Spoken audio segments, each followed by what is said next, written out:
রাজ্যে স্কুল শিক্ষায় বিরাট রদবদল। প্রাইভেট টিউশন কি বন্ধ হবে? রাজ্যের ছাত্রছাত্রী, অভিভাবক এবং শিক্ষকদের জন্য আজ একটি অত্যন্ত বড় এবং গুরুত্বপূর্ণ খবর রয়েছে। পশ্চিমবঙ্গ সরকারের স্কুল শিক্ষা দপ্তর সম্প্রতি একটি নতুন বিজ্ঞপ্তি জারি করেছে, যা রাজ্যের স্কুল শিক্ষা ব্যবস্থার সম্পূর্ণ বদলে যেতে চলেছে। 24শে জুলাই 2026 তারিখে প্রকাশিত এই বিজ্ঞপ্তিতে ঠিক কী বলা হয়েছে, আসুন বিস্তারিত জেনে নিই সংক্ষিপ্ত আকারে।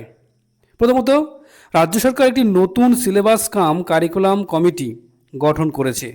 এর মূল লক্ষ্য হল জাতীয় শিক্ষানীতি বা এনইপি 2020 এবং এনসিএফ এর আধুনিক গাইডলাইন অনুযায়ী আমাদের রাজ্যের প্রাথমিক, মাধ্যমিক এবং উচ্চ মাধ্যমিক স্তরের সিলেবাসে যুগান্তকারী পরিবর্তন আনা।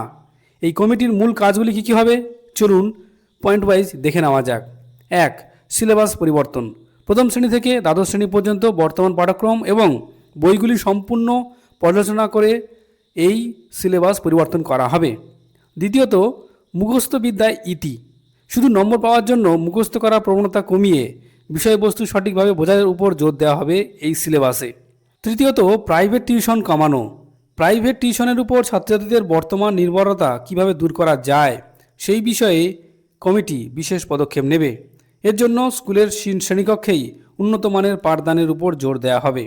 4. চাপমুক্ত মূল্যায়ন। পরীক্ষার চাপে যাতে ছাত্রছাত্রীদের মানসিক সমস্যা না হয় তার জন্য একটি বিজ্ঞানসম্মত এবং চাপমুক্ত পরীক্ষা পদ্ধতি তৈরি করা হবে। আধুনিক শিক্ষাদান, অডিও ভিজুয়াল মাধ্যম ব্যবহার করে স্কুলে স্কুলে বিজ্ঞানসম্মত শিক্ষাদানের ব্যবস্থা করা হবে। অর্থাৎ আইসিটি যে কম্পিউটার রয়েছে তার মাধ্যমে শিক্ষার ব্যবস্থা করা হবে। এবার প্রশ্ন হলো, এই বিশাল কর্মযজ্ঞের দায়িত্বে কারা আছেন? এই নতুন কমিটির চেয়ারম্যান হিসেবে নিযুক্ত হয়েছেন কল্যাণী বিশ্ববিদ্যালয়ের রসায়ন বিভাগের অধ্যাপক ডক্টর দেবাশিস চ্যাটার্জি।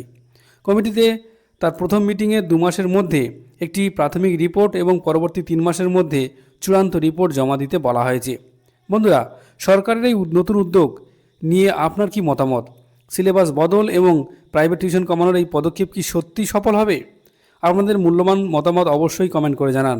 ভিডিওটি ইনফরমেটিভ মনে হলে অবশ্যই লাইক করবেন এবং বন্ধুদের সাথে শেয়ার করবেন। রাজ্যের শিক্ষা দপ্তরের এমন আরও আপডেট পেতে আমাদের চ্যানেলটি সাবস্ক্রাইব করে রাখবেন। সবাই খুব ভালো থাকবেন। দেখা হচ্ছে পরের ভিডিওতে। ধন্যবাদ।